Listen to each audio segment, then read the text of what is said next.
Bismillahirrahmanirrahim. Alhamdulillahi Rabbil Alamin. Wassalatu wassalamu ala ashrafil anbiya'i wal mursalin. Nabiyina Muhammedin wa ala alihi wa sahbihi wa sallama tasliman kathira. Amma ba'd. Me emrin e Allahut të gjithë mëshirshmit, mëshiruesit, Allahun, Zotin e vetëm të vërtetë falenderojmë. Mirësitë dhe bekimet e Allahut qofshin mbi dashurin e tij dhe të dërguarin e tij Muhammedin sallallahu alaihi wasallam, si dhe mbi të gjithë ata besimtarë dhe ato besimtarë që ndjekin dhe pasojnë rrugën e tij deri në ditën e Kiametit. O Allah, Zot, na dhuro dije të dobishme, na mundso vepra të mira, e sa të jemi gjallë na furnizo me furnizim të pastër dhe halal. O Allah, Zot i gjithësisë, bëje dijen që ne marrim dhe japim argument, dëshmi, ndërmjetësim, avokat për ne ditën e Kiametit. O Allah, Zot, na jep guximin që kur s'dim, themi s'dim. E na jep guximin që kur ta dim të vërtetën, ta themi atë pavarësisht se kujt mund t'i ngeli hatri apo mërzitet. Amin. Unë kam probleme, thotë, mjekët më thonë që duhet patjetër të shkoj për një vizitë tek specialisti përkatës, neurolog ose psikiatër. Mirë, po unë jam mbështet Allahut dhe kam frikë se mosvajtja do të bjerë ndesh me normat e besimit tim. Përkundrazi, Zoti na mëson që me shku tek mjeku specialist. Pejgamberi alayhis salam na ka mësuar për këtë gjë. Kështu që nuk ka asgjë të keqe. Pejgamberi alayhis salam ka thënë: Allahu për çdo sëmundje ka zbrit dhe ilaçin, shërimin. Prandaj kërkojeni atë, gjejeni. Pra është në tokë, nuk ka sëmundje që se ka edhe shërimin. Thjesht njerëzit duhet ta kërkojnë, është si puna e rrezikut. Kush mundohet, Zoti i jep më shumë e kështu me radhë. Edhe për punën e ilaçit, kush mundohet dhe e vet mendjen dhe e vet si synim për gjet, inshallah Zoti do t'ja mundsojë. Kështu që nuk bie ndesh kjo fare me atë që ne besojmë, as me mbështetjen në Zot. Si thot populli, edhe ka të drejtë, doktorin e ka vu Zoti, kështu thot populli. Dhe ja ka qellu në këtë rast. Ja që edhe populli nganjëherë ja qellon. Thot doktorin e ka vu Zoti, domethënë shprej Zotit dhe ai. Pra është okay çdo gjë, kështu që nuk përbën asnjë lloj, le të themi, shkelje apo humbje të mbështetjes tek Zoti se njeriu mjekohet. Përkundrazi, nëse njeriu lën kurimin, mjekimin, nuk i është mbështetur Zotit ashtu siç duhet sipas Islamit. Nuk është në besimin e duhur sipas Islamit. Pse? Sepse vetë Islami tha kurohu, vetë Islami tha shërohu, vetë Islami tha me ilaçe. Ti thuja se ti u mbështet Zotit, ja më zotni. Kështu që ti nuk e ke kuptuar mirë fenë e Zotit. Tadawu. Thënia e pejgamberit sa tadawu, mjekohuni, urdhër. Kurohuni, urdhër. Pra shprej Islamit edhe kjo gjëja, kështu që nuk bie ndesh fare. Po krijojmë një kanal në YouTube për fëmijë me ilahi edukative islame dhe video të animuar, të cilat i gjenerojmë nëpërmjet inteligjencës artificiale. Ilahit si fillim i krijojmë një program zëri dhe melodi fillestare dhe më pas çdo programi ja heqim edhe instrumentet duke lënë vetëm vokalet. A lejohet fetarisht përdorimi i këtyre ilahive dhe videove të gjeneruara me AI? Pra përfundimisht thot, muzika është e hequr. Unë faktikisht jam kundër animacioneve. Jam kundër sepse ato janë kopjim i krijimit të Allahut. Është ndryshe kur është me fytyrat e njerëzve normal, dhe është ndryshe kur bëhet me animacione. Unë nuk jam për vete, nuk jap dot fetva, plus që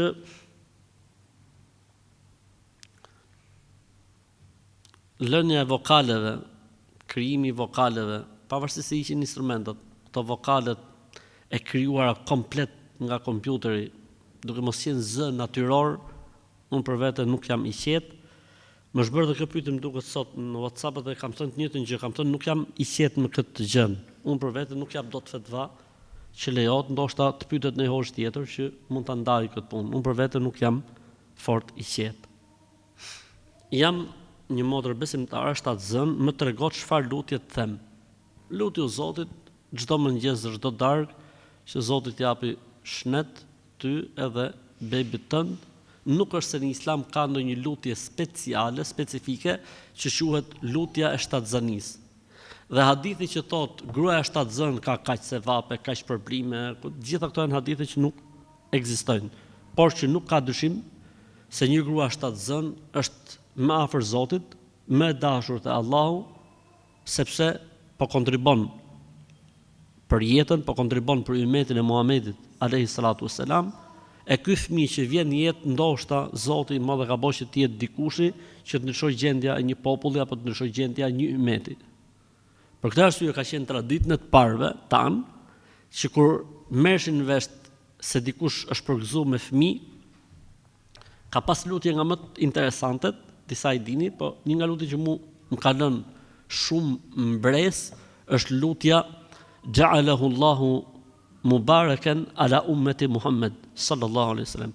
Allahu e bëft bekim për ummetin e Muhamedit sallallahu alaihi wasallam. Pra qoftë ky bekim, qoftë ky marsi për ummetin, pra me kuptimin e bof Zotit mbar dhe bof Zotit bekuar, dhe unë mendoj që kjo është një nga lutjet më interesante të bukura të transmetuara kur dikujt i jep Zoti fëmijë, normalisht nga të parët tan, pra nuk është hadith kjo gjë, po është transmetuar nga të parët tan. Kam një pyetje për të ngrënë nurin shtrirë, si çipsat, farrat e tjerë. A është keq, haram apo janë besytni? Në Islam, kur flitet për të ngrënin dhe për të pirjen, gjithmonë trajtohet ulur. Pra njeriu rrin ulur. As nuk është mirë me pi në këmbë, as nuk është mirë me pi shtri apo me hëngrë shtri. Ndërsa për të ngrënën në këmbë ka i far tolerance. Për të pirën kur është e nevojshme dhe kur s'ka mundësi, ndërsa për të ngrënën shtrirë apo për të pirën shtrirë, kjo është ka, domethënë, tip teksti që e ndalon një gjë të tillë. Faktikisht ndalesa a është tahrimi, pra sa është haram, apo është e urryer. Teksti e ka përmend arsyeën, faktikisht thot nuk është mënyra të ushqyerit të njerëzve të devotshëm. Pra ka tangërllik mrena. Kur njeriu ha shtri, është një lloj tangërlliku. Njeriu do të haj ul. Kjo është më e sakta dhe më e drejta, që njeriu han ul, ose ul në tokë, ose ulur në tryez. Me karrige, kur i thonë.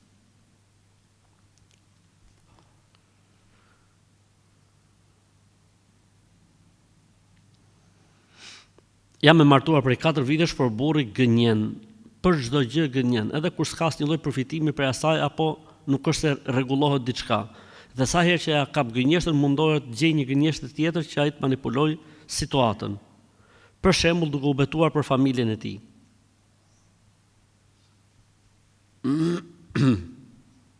Kam frikë se gjërat do shkojnë kështu për herë dhe ai nuk ka për ndryshuar kurrë. A kam haram ta lej? Po provoj edhe ti ta rrënjësh edhe ti. Që ai ta kuptoj se çdo të thot me rrënjët për çdo detaj. A ka krip? Jo, thuj. Kur shkoj të shofi krip, dhe kujtova se s'ka. A kemi sheqer? S'ka sheqer. Kur shkoj të shofi sheqer, kujtova se s'ka, më shë fiksu që s'ka. Ndoshta i vin mend. Edhe e thot mirë kjo motra shkret, thot s'ka ne dobi, sa atë më përshënë rrej robi, sa është në hallë dhe në siklet, po ky rreka, ky e pasa bo rrugë këtë punë. Vallaj o vlezën, dhe më thonë dhe motra, kjo nuk është normale, për një njeri normal. Nuk është normale. Njeri u bjerë herë në siklet, edhe bën atë që quhet rrena e bardhë, pra që nuk ka dëm, po për të largu llafet, për të largu zhurmën, okay, sepse ka hadith profetik që e përjashton këtë lloj situate në jetën bashkëshortore ose në luftë ose për të pajtuar njerëzit. Amo që të jetë rrugë, siç e ka bë ky Ranacaku, mashtruesi, kjo s'm duket normale. A justifikon kjo gjë që femra të kërkoj divorc, se them dot. Sepse në fund fare ky është gjunafçar me këtë që bën. Dhe pse burri bën një gjuna, femra nuk justifikohet që të kërkoj divorcin prej tij. Po nëse i bëhet bajat, prej kësaj pune lejohet divorci. Lejohet me kërku divorcin nëse shkon situata në bajatlik. E bëhet bajat. Ka kemi kur bëhet dikush bajat e vllas. A kupton? Në këtë rast i lejohet që me kërku divorcin. A mund t'ja vejmë emrin vajzës thonë Zana?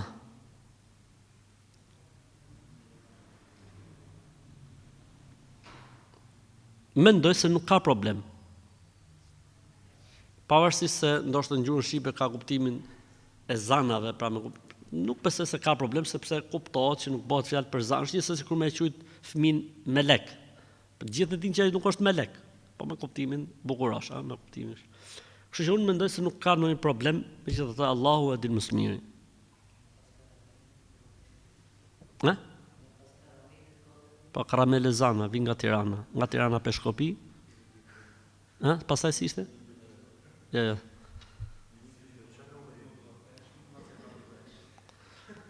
Okej, paska njerëz që e marrën mend akoma.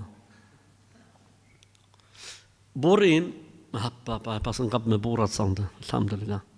Pasi u martuam ka ndryshuar karakter, zemrohet për çdo gjë, ka frikë të marrë iniciativa dhe më e keqja nga të gjitha ka lënë dhe namazin. Një person i afërt me mua ka shkuar te një zonjë, nuk e di se si ta quajnë në shqip, zonjë pra i thonë të gjitha, po i the zonjë, i kem mbledh të gjitha mrena. Ka shkuar tek një zonjë, nuk e di si ta quajë në shqip, e cila i ka thënë sa ishte i traumatizuar dhe i ka hipur një peri brenda. I ka hipur, ka për qëllim i ka hyrë. Se i ka hipur është kështu. Edhe hipja nuk është mrena, hipja është lart. Dhe ai ka thonë i ka hipur një peri. Peri është gjindi femër në gjuhën autoktone të Shqipnisë mesme. Gjinit mashkull i thonë gjin, dhe Shqipnia mesme gjinit femër i thonë peri. Thotë dhe i ka hyrë një peri mrena, hajde qoftë. E që nga koha kur ka pasur një aksident automobilistik. Dhe është e vërtetë që burri im ka pasur një aksident automobilistik shumë të rënd. Nuk e dia ka thonë të drejtën ajo apo jo, në ka dhënë dhe një ujë që ai duhet ta pi për 7 ditë.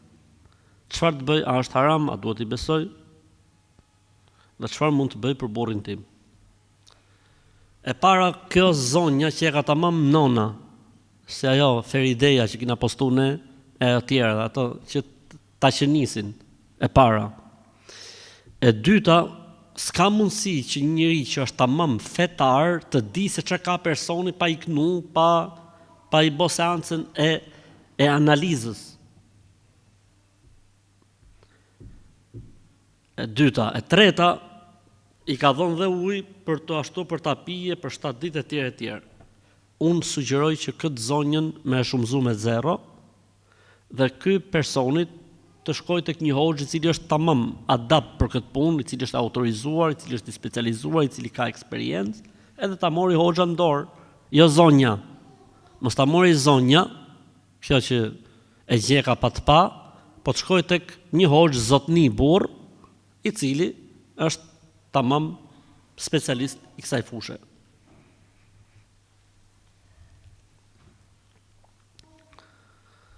Një motër më pyeti t'ju pyes juve. Ajo thotë se ka qenë 2 herë martuar dhe është ndarë. Tash më ka ardhur një shans e fundit për martesë. Pse mund të vazhdojsh kështu? Edhe herë tjera nuk është kusht me qenë e fundit. Nuk është kusht me qenë e fundit. Tash më ka ardhur një shans e fundit thotë për martesë, e desha me dita me bën një qaf vetëm pa miratimin e babait. Se ai s'është gjallë. Më ngjall nga vorri. Ndërsa vllazët mia jetojnë në Maqedoni, e kam gocën 23 vjeç, me e marrë si dëshmitar dhe imamin e xhamisë. Jo, duhet patjetër të kesh një kujdestar nga gjaku jot. Baba pas ka hik këtë shumtit, Allahu e mëshiroft, tani vëllezërit ose çunin, nëse keni ai çun që është mbi moshën 14 apo 15 vjeçare, ai çuni duhet të jetë kujdestar, duhet patjetër femra të ketë kujdestar. Përveç se nëse jeton në një vend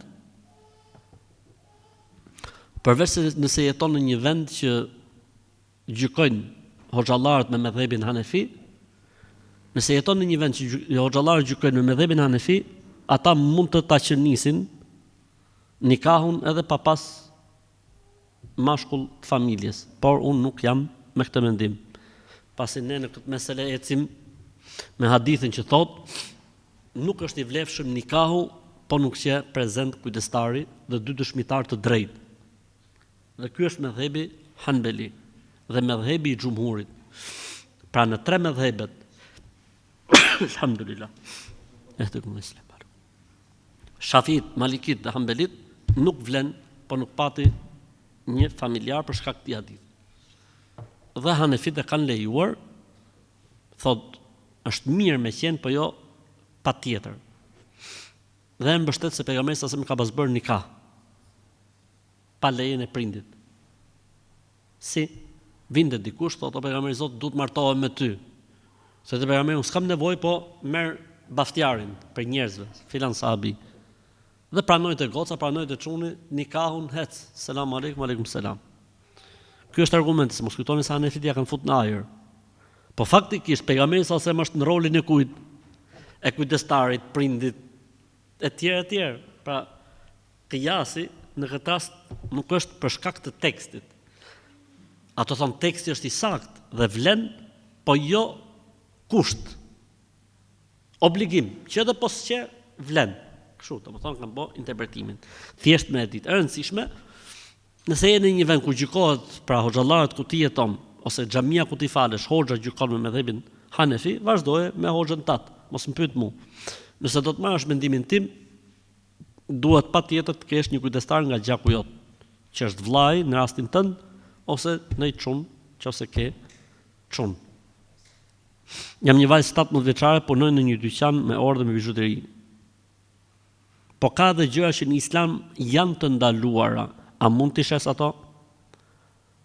Jo, gjërat të ndaluara haram nuk mund t'i shesësh. Pastaj ky është gjykimi i përgjithshëm dhe i parë. Pastaj nuk e di si është halli, si është situata, si është sikleti, a ka bukë me hongër kjo gota, s'ka bukë me hongër.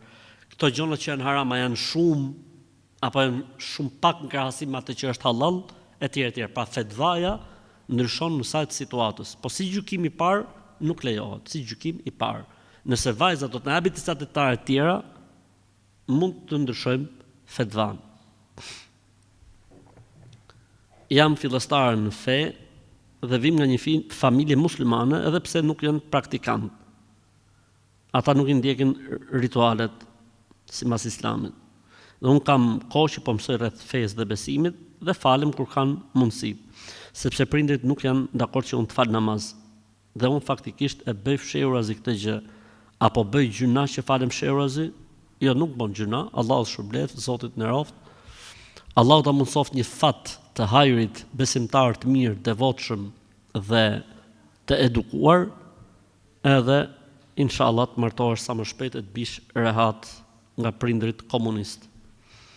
Fal 5 kohët e namazit, po kohët e fundit e fal ulur se kam probleme me gjunjt, pra nuk mund të ri në gjunjë dhe në sejdë. A pranohet namazi? S'ka dyshim që po. Njeriu duhet falet në këmbë sa ka mundësinë, kurse ka mundësinë, Zoti thot në Kur'an, la yukellifullahu nafsan illa wus'aha. Falu në këmbë, hadithi, e nëse s'ke mundësi falu ulur. Ajeti ishte, Allahu nuk e ngarkon njeriu te mundësive të tij. Kam rreth 5.000 euro të kursyer në bankë dhe banka më jep pavarësisht 10 euro në muaj si fitim. A konsiderohet kjo riba, pra kamat haram? Absolutisht që po. Nëse kanë një përkufizim për kamatën, ky është përkufizimi më i saktë. A ka ndonjë dua për shërimin e mërzisë dhe të zemërimit nga fjalët e njerëzve? Po. Hasbi Allahu wa ni'mal wakil. Më mjafton Allahu. Ai është mbrojtësi, ai është streha më e mirë. Lejo Zotin, mos e vrit mendin. Thuajt kam lënë Zotin, edhe kaq, edhe buzëqesh. Lej Zotin. Hasbi Allahu wa ni'mal wakil. Më mjafton Allahu, ai është mbrojtësi më i mirë.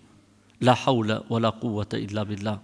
S'ka forcë dhe fuqi për të mirat dhe për të larguar nga të këqijat vetëm se me forcën dhe fuqinë e Allahut. Ose lutja është pak e gjatë, ajo duhet ta gjesh tek libri mburoja, që thot kush thot Allahumma inni abduka ibnu amatika nasiyati biyadik madhin fija hukmuk adlun fija qadauk as'aluka bi kulli ismin huwa lak sammayta bi deri në fund. Edhe kjo është që largon çdo pikëllim dhe çdo mërzi.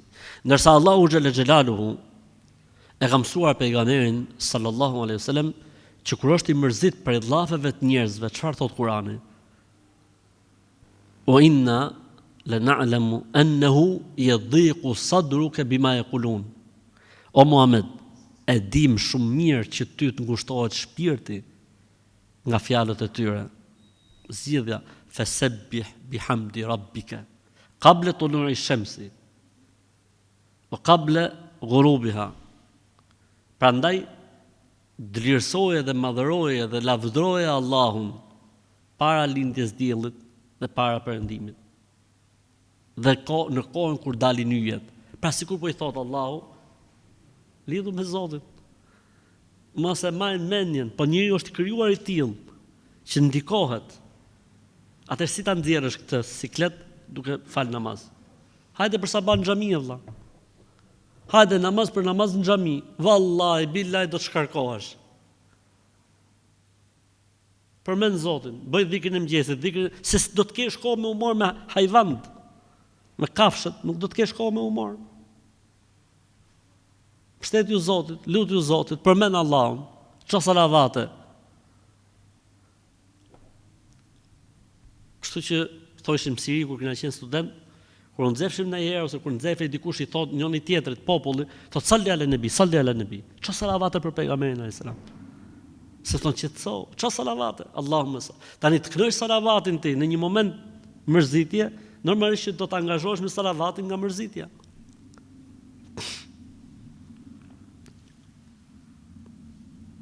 A është haram shoqënimi i gjinisë së kundërt dhe a është haram me shpreh dashninë të një gocë? Aman alhamdulillah shpak në që gjëjmë kështu muhabetesh. Shoqënimi është si puna e litarit. Tani nuk e dim sa tërhiqet si puna e ellastikut, shoqënim. Është e gjerë shumë si fjalë. A është haram thot me shpreh dashninë një gocë? Nuk është haram, po a do të ndalojsh këtu? Dhe a do të ndalojë e goca këtu? Kështu që më e mira në këto lloj situatash është që njeriu ta kalojnë familjare situatën. Pëlqeu i gocë, shumë mirë Allah, interesou si qyshtek, edhe nuk është shkësh ti si gallup. Ço di kë, ço prindin, ço di kë tjetër, atë si është puna, kemi dëshirë me kërku dorën e vajzës tuaj. Po pse të martohem pa ulme të, jo më vëlla, kush e tha që të martosh pa ulme të? Merret një miratim para nga familja, ulet çuni dhe goca, flasim njëri tjetrin, bisedojnë. Po sa herë, një herë, 2 herë, 3 herë, 4 herë, 5 herë. Po pse do të ngjendë tjetër? Jo më vëlla, familjarët ulen matan, këta ulen matan dhe cicërojnë me njëri tjetrin. Nëse shkon situata për te cicërimes dhe fillon zemra rreth fort, elhamdulillah. Nëse shkon situata vetëm cicërim, atëherë lejmë cicërimat dhe vazhdojmë derisa të shohim një rast tjetër më të mirë. Pra ka zgjidhje halal, elhamdulillah. Edhe janë për Zotin lidhje më të efektshme, më të dobishme dhe më të bekuara se lidhjet e tjera. Mos beso tek vetja jote, mos unë komandoj vetes, jam besimtar Allah, ku ka aty apo? Ku ka aty shejtani aktiv 6G, jo 5G, po 6G, 24 orë aktiv. Jam student e mjekësisë dhe kam kohën që duhet të zgjedh një drejtim për të studiuar në një fushë të mjekësisë në fakultet. Mua më pëlqen shumë drejtimi i fizioterapisë dhe mjekësia sportive, dhe dua ta di sa është e lejuar në Islam që si femër të punojnë në këtë drejtim? Po. Absolutisht. Absolutisht që po. Unë i përmbahem pyetjes, a lejohet, lejohet. Jo do thoni po ja lejohet, kur ta bëjë pyetjen, japin përgjigjen për meshkujt. Gjetu pak shumë, po si lejohet, se do të ashtu dhe meshkujt. Po do ja bën femra. Kështu që mos u stresoni. Nëse keni bëni pyetje, bëni për veten tuaj, jo ke pyetjet e tjerëve. I kemi ndaluar pyetjet që ndërtohen mbi pyetjet e tjerëve. Gati këta me bë pyetje.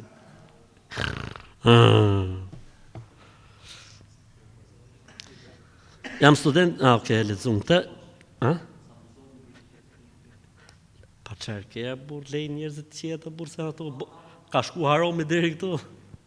Po pa ngel haromi me marr klientin mashkull me afërku, aty ngel haromi. Do bën nomi. Kërcasin. Elhamdulillah Zoti na ruajt këtë vend nga e keqja e rob vet. Normalisht që ka disa rregulla se edhe mos ta lejmë pa përgjigje se mirë ka vëllai se mund ta abuzohet në përgjigje. Normalisht pastaj ka kritere, nuk domethënë që është çfarë është e lejuar dhe çfarë është e ndaluar. Kemi gjetur para derës së shtëpisë vezë të thyera, që na kishin thyer tek dera. Pastaj kemi gjetur dhe qiri që ishte ndezur dhe ishte shkruar para qepenit biznesit. A është kjo magji? S'ka dyshim që kjo është magji. I paralizoft Allahu këta njerëz, i shkatërrof Zoti këta që bëjnë magjira të tilla. Zoti u dhënd aty ku ju dhem më fort.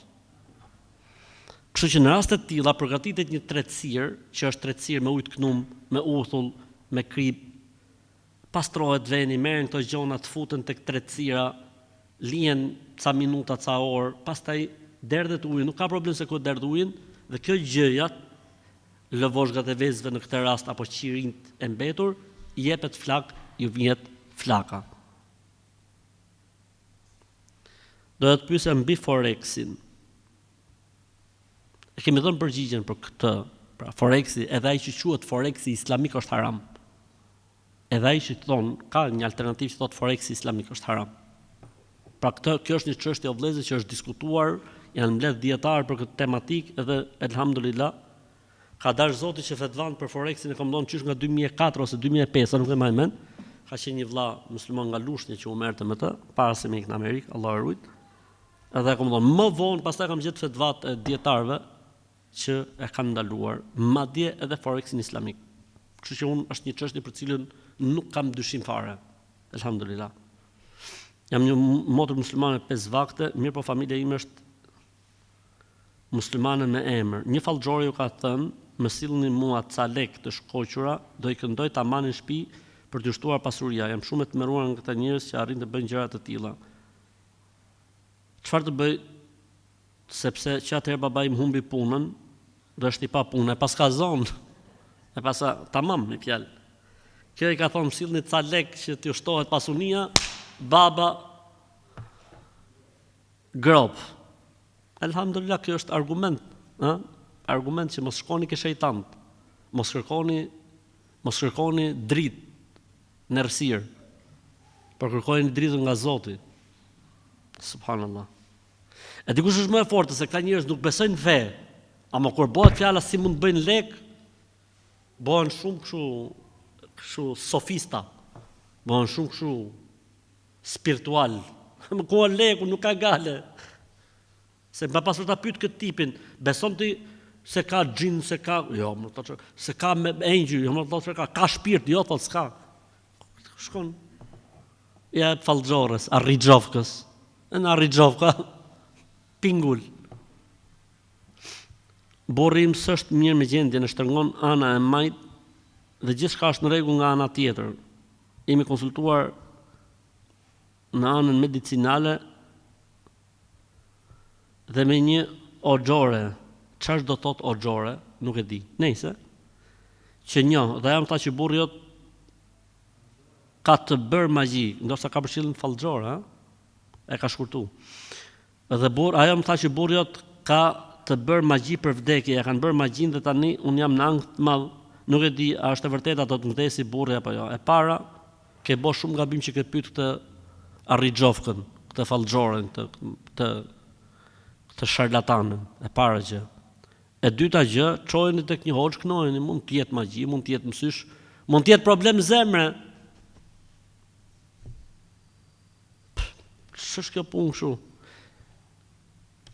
Çojeni tek një hoxh, knojeni. Edhe hoxha ndan këtë punë, hoxha që është kompetent, jo oxhoret. A më quhet mëkat nëse prindet e mi nuk më lejnë me u fal dhe me shku në xhami. Për shembull, s'm lan tani me shku për faljen e Bajramit dhe u acarun shumë dhe mbërtitën. Nëse je 14 vjeç e lart, e ke haram t'ju bindesh prindërve. Do të shkosh në xhami, do të shkosh me fal Bajramin, do të shkosh për xhuma, dhe prindrit të pinë llall me pak krip, mbasi të ketë qëndruar 1 orë në frigorifer. Ala ka komunista gjallë, ala ka kështu speciesh mbi tokë, s'lejmë thot fëmin me u fal. E disi e dun fëmin këta, që fëmia t'i zhdëpi, nuk dun fëmi që falet, që e veballin sejdë, që puth babën, puth nonën, i respekton, i neron, po këto dun një fëmi që t'u amori lekët, t'i harxoj lart e poshtë, edhe t'u fusi nga një rrip të lagur, e thonë, amon me të shkojnë xhami, pasha Allahun, unë kam raste që e kanë ndalu nga xhamia, ka fillu fëmia punë të pista dhe punë të këqija, amon më thosh më hoxha, amon merë në xhami, pasha Allahun. Ore ka qenë mirë fort, po pse na lut ju? Po e mos e kujtum se mos na bëhet ekstremist, amon le të bëhet çat det vetëm kështu se na qiti. Pra na qiti. Kështu që Zot na ruaj. Kështu që vllai im i vogël, nuk e di ai i vogël apo i madh, e rëndësishme, nëse je 14 vjeç e lart dhe pros si ta doj shpirti jot dhe zemra jote, dhe nëse të pengojnë apo të ndalojnë, denoncoj. Por denoncoj në polici, ke komisione antidiskriminimit, vallahi bilaj për Zotin na si bëhen. Se këta që si friksohen Zotit, kur i vjen shteti, bëhen pula, bëhen lepuj. Su bon njerëz ta valla për Zotin. Si su bon njerëz valla. Pengon fëmin me u fal. Pengon fëmin nga vajtja në xhami. Pengon fëmin gjithë bota mu sheshi plot rob të thonë po kaq mi, po kaq mi. Lajm botror. Është këto komunistët këto raca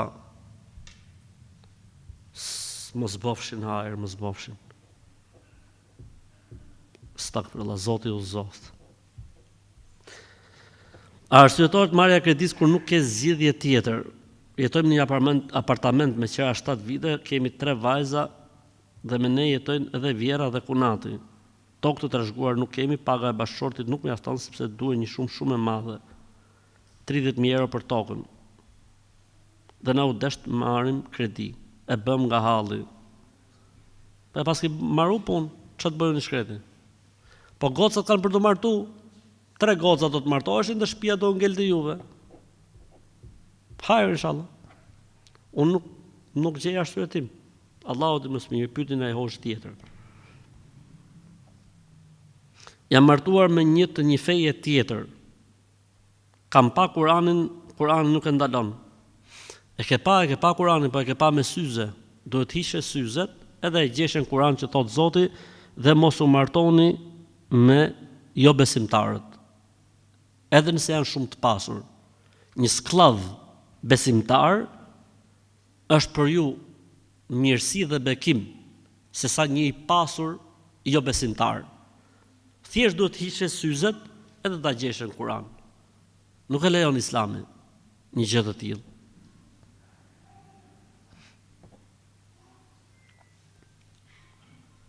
Më ka shqetësuar një rast tek prona ime, kam gjetur brenda në një thes 3 atlete të lidhura dhe të mbështjellura me njëra tjetrën. Në fakt kur i pam menduam se mos i kishin harruar dikush nga njerëzit që peshkojnë afër kësaj zone, por ai që na bëri përshtypje është se askush nuk ka lëvizur nga vendi dhe kam frikë se mos e ka lënë dikush për magji. Hajr inshallah, Zoti boft hajër dhe boft mirë. Merrni këtë gjën, futeni në një tretësirë, siç e përmendëm, më lart me ujë të kënuar, me uthull, me krip, lejeni aty për një farë kohe. Nëse ka diçka të lidhur, edhe pse duket sikur janë lidhset, ju zgjidheni, lejeni aty në ujë disa orë, pastaj vejeni flakën. A e thot Kur'ani që Isai, Jezusi, do të gjykojë njerëzit? Apo është Allahu që bën gjykimin? Allah. Jezusi do dali para gjykatësit. Ja Isa ibn Maryam, a anta qulta lin-nasi takhidhuni wa ummi ilahaini min. O Isa, biri i Merjemës, o Jezusi, biri i Maris. A mos valli ishe ti që ju the njerëzve me konsideroni mua si Zot dhe nënën time?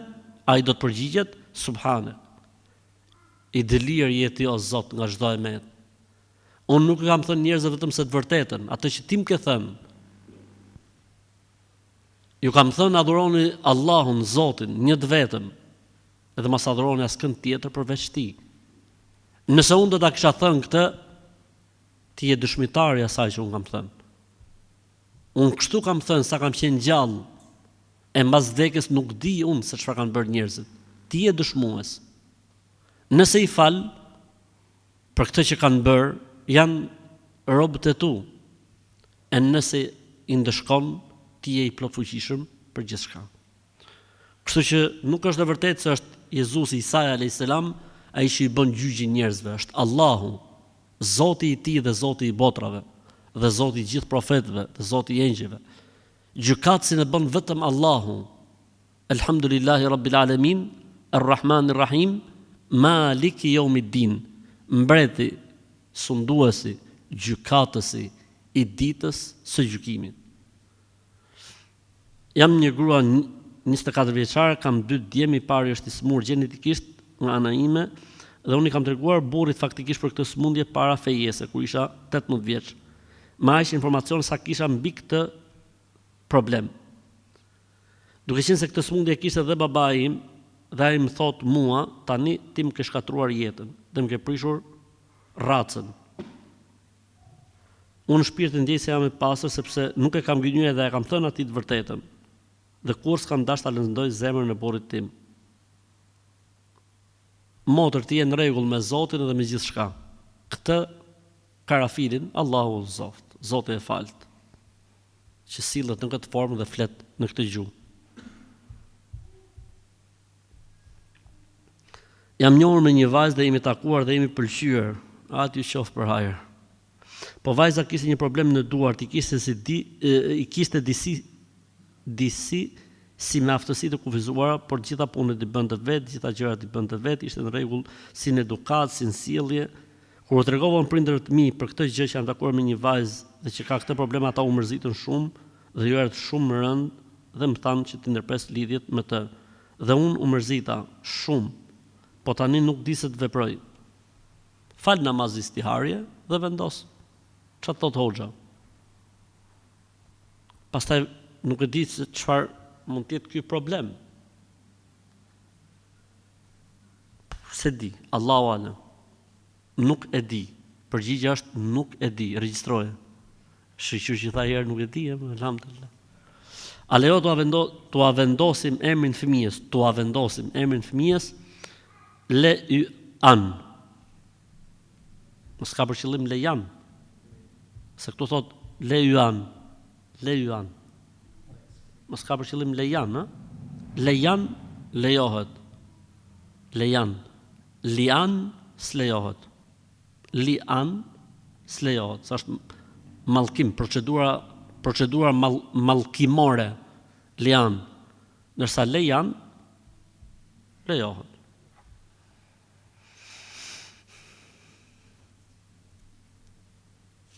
Ke folur në një video, bëhet fjalë për këtë video.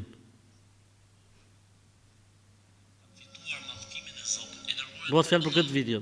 Nëse prindët bëhen shkak që një çift të ndahen, kanë fituar mallkimin e Zotit. I dërguari Allahu sallallahu alaihi wasallam ka thënë. Këtu bëhet fjalë për ku bëhen sebeb për ndarje kot pa arsye, pa se kur prindi ndërhyn me të drejtë dhe i tregon të vërtetat në raport me burrin apo në raport me gruan, në raport me burrin gocës vet, apo në raport me gruan çunit vet, se përfshin fjala ime. Ne po themi kur si pëlqesa është nga filan nahi, nga filan krahin, ne jemi kështu, këta janë kështu. Kjo është ajo që është mallkim me nda çiftin.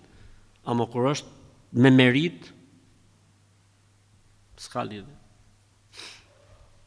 Jetojmë në Evropë dhe këtu varri paguhet çdo 25 vjet. Dhe zemsa e paguhet, më thot, për 100 vjet. Kur kalon koha ata ta hekin varrin. Pyetja ime është, a lejohet kjo në Islam? Apo duhet patjetër ti varrosin vendlindje? Nëse i lejnë aty dhe bëjnë varre të reja, nuk ka problem. Siç ndodh në Beqije për shembull. afër xhamisë pejgamberit alayhis salam. Sa njerëz vdesin në ditë atje? Si varrosin njerëzit në atë vend aty? Ata që bëjnë, i rigjenerojnë çdo 50 vjet të tjerë. Që nuk ka problem fetarisht. Është një faqe që duam ta denoncojmë, qysh nga emri, po arsyeja e denoncimit është se këta përdorin dhe Kur'anin tek faqja e tyre dhe ka shumë peshq, trupeshq që bien në rrjetën e tyre. Kjo faqja titullohet Parashikimi i fatit dhe ka aty Kur'an, ka qirije, tjerë. E kapi? Okej. Larg këtyre gjonave, vetëm nga emri Parashikimi i fatit muslimani nuk duhet të afrohet. Në lidhje me dyqanet që i lejmë me qera, nëse në një biznes i merr për kafe ose për loto, për kafe halal, për loto haram. Desha të pyes pse kur shkojnë në xhami dhe kur shkojmë në shtëpi kam kokë dhimbje, a mos janë këto simptoma të ngacmimit të xhinëve apo ndonjë gjë tjetër? Më as i gjallë, por mund të jesh i lot, mund të jesh. Mos i kushtohen si kësaj pjese se pastaj fillon fiksohesh kot. Je në rregull, merr në paracetamol, merr në çfarë quhet? E tjetra. Ë? Ibuprofen. Ë? Ibuprofen. Bab në profenin. Kështu që stresi zero, s'ke asnjë gjë. Nuk ka asnjë gjë. Si quhet ajo që hapet kështu? Oki. Si mësova herë me okin unë? Mësova herë me okin, u futa në Evropë, diku në makineri. Edhe kisha okin me vete. Edhe bone bi, u çudita unë. Kur dola aty pastaj bone atë, prap boj dëzhuar me ajo. Çudi. Ë? Ose mund të jetë për letrës. Mund të jetë letra, men. Direkt, metale të rënda, autizmi. Okej, shohim pyetjen tjetër. Shif çfarë ka këtu. Këtu është e vërteta me të kotën. Ka një nusk në dorë. Se dia dallohet apo nuska në një dorë. Një nusk, pra hajmali në një dorë. Si çfarë thot këtu komenti? Magji e bërë, e gjetur për bllokim fati. O Allah, fillon tani, neni, vajosja. O Allah, lidhshin kokën e vet. Mallkim mo kështu. Mallkim mo që të zën pa dal gëdera. O Allah, thot, lidhshin kokën e vet. Pastaj vjen orientimi. Merë han malin, jo haj malin, han malin. Dhe verë në ujë me krip, ka gjuca gjona prej nesh, për ju kanë bërë lëmsh. Dhe më pas hidhen në det, ose në liqen, ose në lumë. Ju që i mashtroni njerëzit, ju ardhë Zoti i hakut. S'ka zgjidhje tjetër për ju, vetëm Zoti ju ardhë hakut. Pra, diçka e vërtet, tek puna e malis që është diçka e dyshim dhe ku digjon e tjetër. Si që thot, magjia e bërë dhe e gjetur, këta me fjalë ta gjenë, ajde një kelali. Si quhet faqja tani? Faqja quhet nëna tarot. Pra nej edhe e solla këtu. Nëna tarot. Janë ato letrat. Ato letrat janë a besim, a islam, janë jashtë fesë, jashtë besimit. Janë fallë, janë dalje nga islami. Tani vjen djalli i mallkuar me të dhonë leksion për prishjen e magjisë. Dhe fakti që këta thonë, hidhen det, ose në lumë, ose në liqen, këta duan që ti mos ta shkatrosh kur magjin. Pse? Duke hedhur në lumë, ose në liqen, ose në det, ose në oqean, do të thotë e ke mbrojt sa ti jetë jeta. Prandaj larg këtyre njerëzve që janë plera. Vllai im dhe nusja e tij kanë përdorur dhunë fizike ndaj babait dhe nënës, madje edhe gjatë Ramazanit. kur ata kanë qenë të agjërueshëm. Si pasojë prindrit janë lënduar si fizikisht, po edhe shpirtërisht. I kanë nxjerrë nga shtëpia e kurse nusja jeton me nënën dhe me babën e vet atje në gurbet. Ne jemi munduar t'ju flasim, por ata nuk pranojnë komunikim. Përkundrazi, nusja kërkon që prindrit t'i kërkojnë asaj falje dhe vllai im çon fjalë të tjerëve që prindrit duhet jenë ata që kërkojnë falje. Edhe pse ata ishin që patën dhunë fizike prej këtyre, pra. Prindrit jetojnë tani vetëm, ndërsa vllai me nusën janë në gurbet. Vllai im ka qenë shumë mirë para martesës, por pas saj ka ndryshuar shumë dhe është larguar nga familja. Çfarë na këshilloni të bëjmë? Mani prindrit afër, edhe s'keni çfarë bëni. Ta këshillojeni që të pendoheni herë tek Zoti, se me vu dorë mbi prindin shembet toka, e shembet qielli. Po këta nuk janë njerëz. Këta nuk janë njerëz. Edhe unë mendoj se nuk është vetëm faji nusës, po fajin më të madhe ka çuni. Se masi erdhë nusja, masi u martu. Jo, ky nuk është njeri. Dhe ky që nuk është njeri është me martu me një person që nuk është ajo njeri.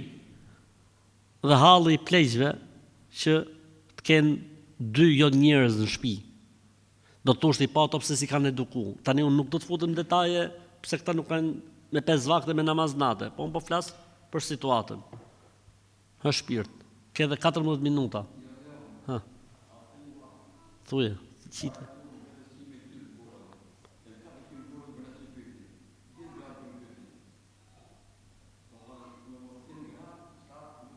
Ja, kanë ardhur nga rrjetet sociale, këto si kanë bërë gratë. I kanë bërë rrjetet sociale, jo gratë. Rrjetet sociale. Borët e ndanoqa i din gjitha. Në rrjetet sociale po reklamohet njërisi nga ana e muslimanëve e quajtur halal browse. Ç'është halal browse? Ngjyrosja e vetullave me ngjyrë mishi.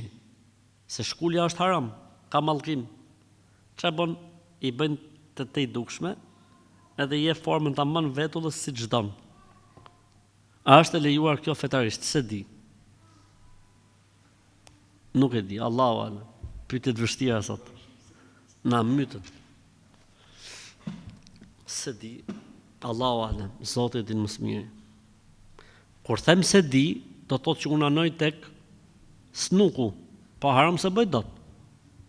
Unë anoj më shumë tek joja kur them se di. Se fakti që them se di do të thotë se kam frikë me thonë lejohet. Se mos e merr dikush se di, tha hoxha se di do të thotë që lejohet. Unë s'kam thonë lejohet. Po ata haram nuk them dot se s'di këtë tekst. Allahu alem. Kam dëgjuar nga njerëzit se me marr abdes në banjë që nga haram e me marr në kuzhinë që nga sevap, larg budallëve. Se janë shtu shumë.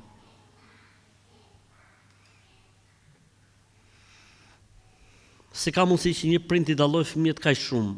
Babai im motrën e martoi me kana gjegj, ndërsa vllait i bëri dasm rreth 40.000 euro, i bleu dhe vetur 10.000 euro. Ndërsa para se disa ditësh kur i tregova hallin tim që burri pas në vështirësi, më duan vetëm 2.000 euro, nuk më ndihmuan. Përkundrazi, vazhduan të flasin për ndërrim veture dhe plane të tjera. Unë jam martuar pa dasm, pa asgjë. Asnjëherë nuk është shpenzuar për mua diçka. As edhe 20 apo 30 apo 50 euro. Jam martuar larg dhe gjithmonë ka djegur malli për ta, por sot po i kuptoj fjalët tuaja, fjalën time, që burri është shtylla kryesore e gruas. Po pra, elhamdulillah. Nuk kam askën tjetër përveç ti dhe sa ai nuk ka askën tjetër përveç meje. Elhamdulillah. Zoti i lënë bashkë. Tani jam menduar të aplikoj për një kredi pa e ditur burri, vetëm që ta ndihmoj e mos t'i dështoj atij puna dhe biznesi, sepse ai ka investuar shumë dhe nuk ka kënd tjetër ta përkrah. Më dhem shumë që baba im më pa me lot në sy dhe prap nuk më ndihmoi. Unë kam 2 djemë dhe një vajzë 2 muajshe dhe nuk mund ta imagjinoj kurrë që një ditë i trajtoj fëmijët me këtë formë dallimi siç po bën prindrit me mua. E një ditë të mbetet fëmia im pa përkrahje. Kur i flas me ta vetëm këshillojnë. por për krahje s'bëjnë. Ky është një nga haramet autoktone, një nga gjinofet që bëjnë prindrit, dallimi mes fëmijëve. Gjinof vallaj, për Zotin. Gjinof është vallaj bilaj, gjinof. Si çuni dhe goca janë pjesë e shpirtit të robit. Dhe nuk ka pse prindit bëj dallime të tilla. Përderisa është fëmia jot, nimojo burrë do, ç't keq e keti, mos ndro vetur, siç thotë këtu pa makinë që i themi ne, mos e ndro, nimo fëmin tat. Hajde inshallah boni durim, po kredia nuk lejohet, mundon gjeni një zgjidhje tjetër. Kam një pyetje, është haram me i shartu pemët? Jo, më halal është. S'ka asnjë lloj problemi fetarisht.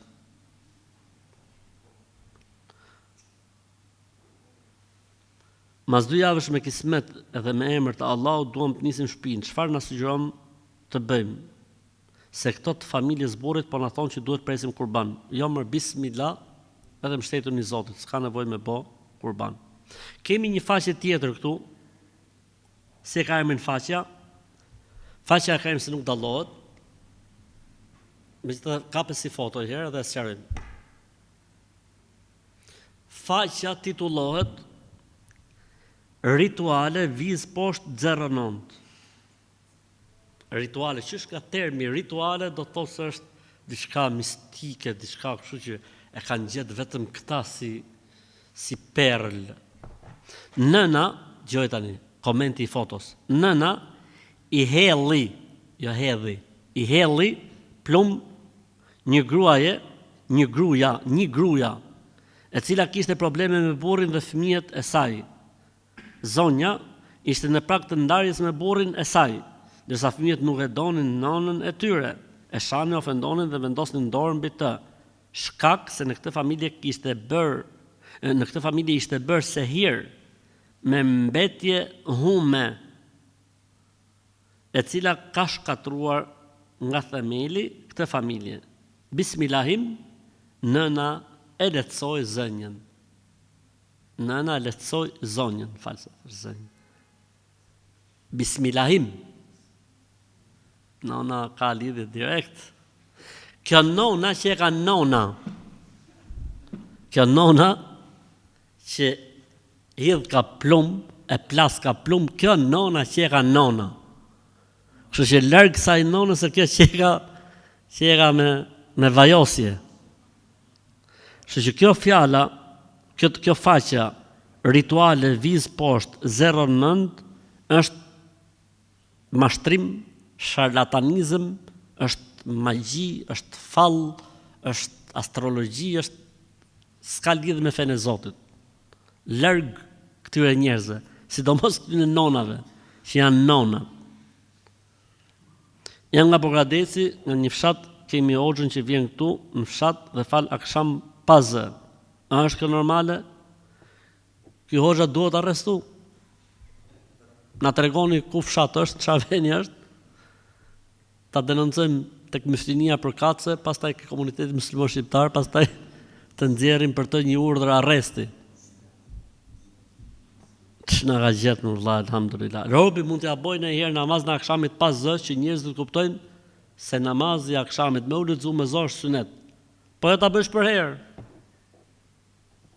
Hej, Zoti i madh, alhamdulillah. Do ishte shumë mirë po të bëni një video të shkurtër rreth fjalës estagfirullah.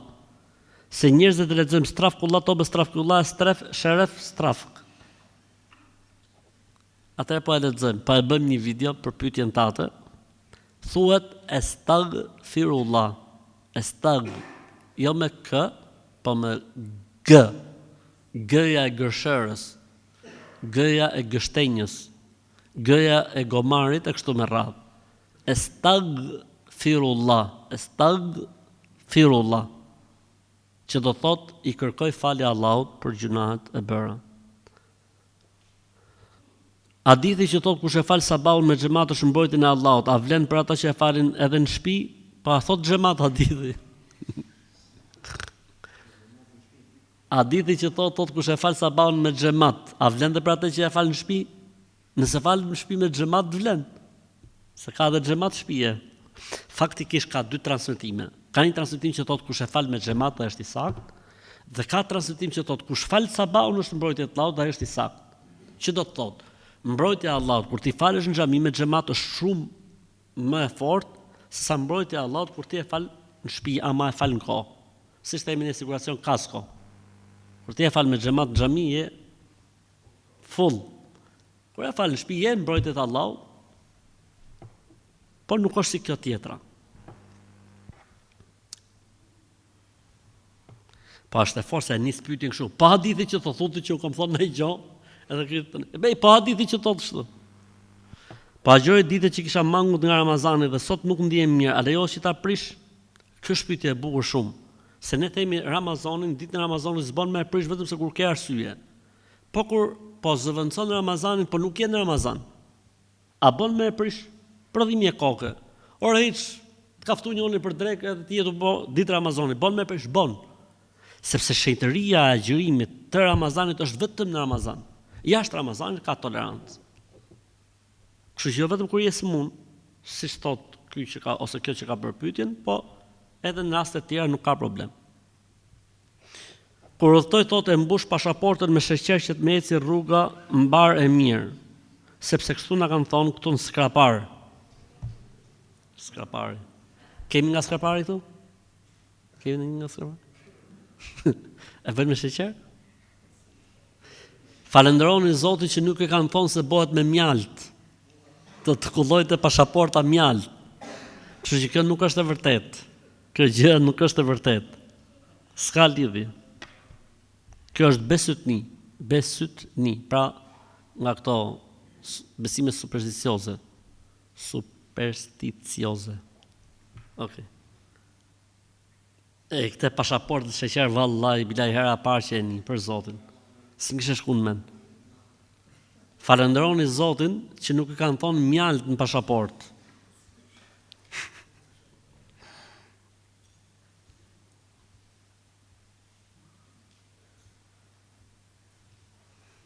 Jetoj në Firenze dhe punoj kamarier, po a lejohet konsumoj mishin e kuq, bisteka, Fiorentina, ose përgjithsisht mishin e kuq. Ama nëse kena hangër gjithë ditën, nëse ne përmend këto gjona, burr, pash Zotin, elhamdulillah. Gjithë ditën pa hangër bukë, thot Fiorentina. Lejohet, nuk ka asnjë problemi. Përderisa mishi është halal, sepse është ke parasysh kur bën ato ka edhe të kuqe, që del gjaku prej mishit. Na bone Allah kush s'ka hangër sot. Lejohet, nuk ka e rëndësishme është që të jetë mishi halal, kaq. S'ka problem se ka me gjak apo pa gjak, stresi zero. Kur kemi qenë të ulur në tavolinë dhe kemi qenë duke ngrënë ushqim, ka rastisur që dera kryesore e shtëpisë ka qenë e hapur dhe mami na thot gjithmonë që mos e lini hapur se nuk bën. Nuk është lafologji popullore, legjenda dhe pralla nga gurra e pasur e popullit ton të besytnive. Po mirë, nga ka ngel kjo për shembull puna e derës hap kur hahet ushqim? Kush e gjen? Kjo ka ngel se që mos futet dikush që edhe futet në sofër me hangër. Mbyllë derën mos ta shohin. Varfëri valla, mund ishin do hangër mirë, këta për shembull videa e tjetrit, ta konfuste. Allahu e din më së miri po. Është besytni, s'ka lidhje. Si jemi me kohën? Ka vajt koha. Si ka mundësi që s'folja i shpirti im? Pse s'na kujtove që ka hyrë koha? Edhe 2 minuta. Okay.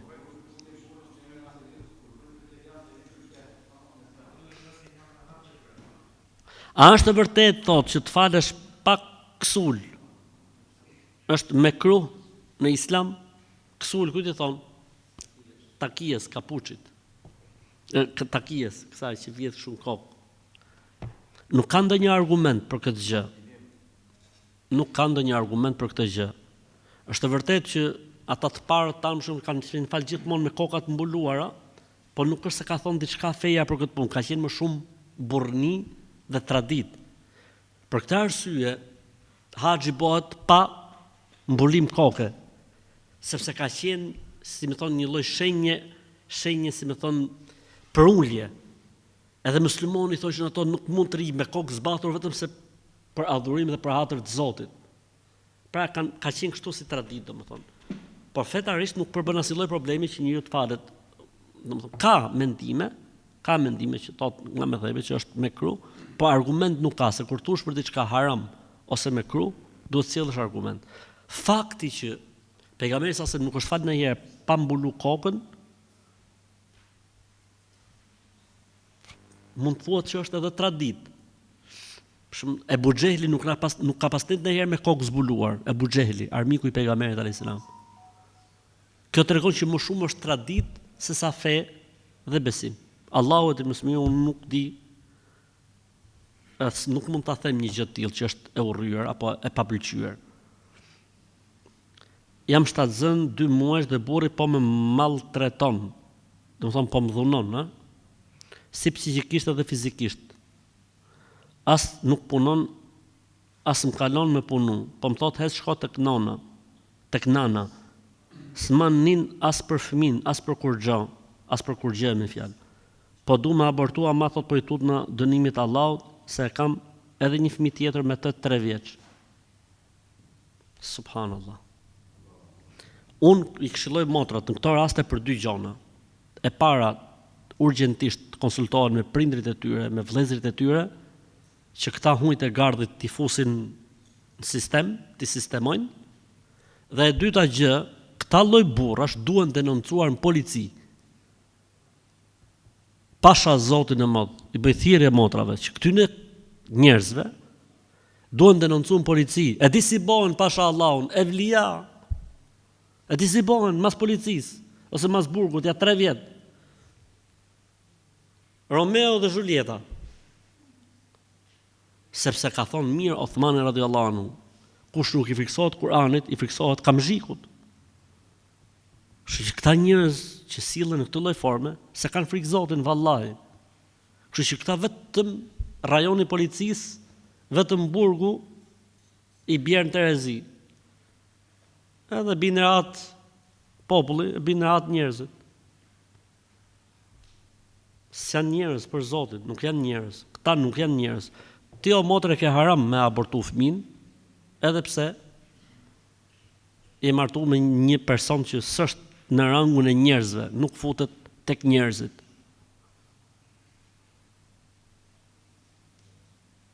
E fundit fare për sot, thot, kemi debat mes vëllezërish në raport me shitjen e maceve. Elhamdulillah, nuk kemi zgjidhur gjitha, kanë ngjitur macet. Ka një hadith që thot, ka ndaluar pejgamberi sallallahu alajhi wasallam nga shitblerja e senur. Dhe senur, këta kur kanë përkthyer këta që i përkthejnë gjonat, mashallah, e kanë përkthyer maceve. Po Ibn Haxheri në e tjerë këto kokat thonë senur është macja e egër. Jo macet e buta, kështu që unë jam me mendimin që s'ka asnjë lloj problemi, lejohet, Allahu din më së miri.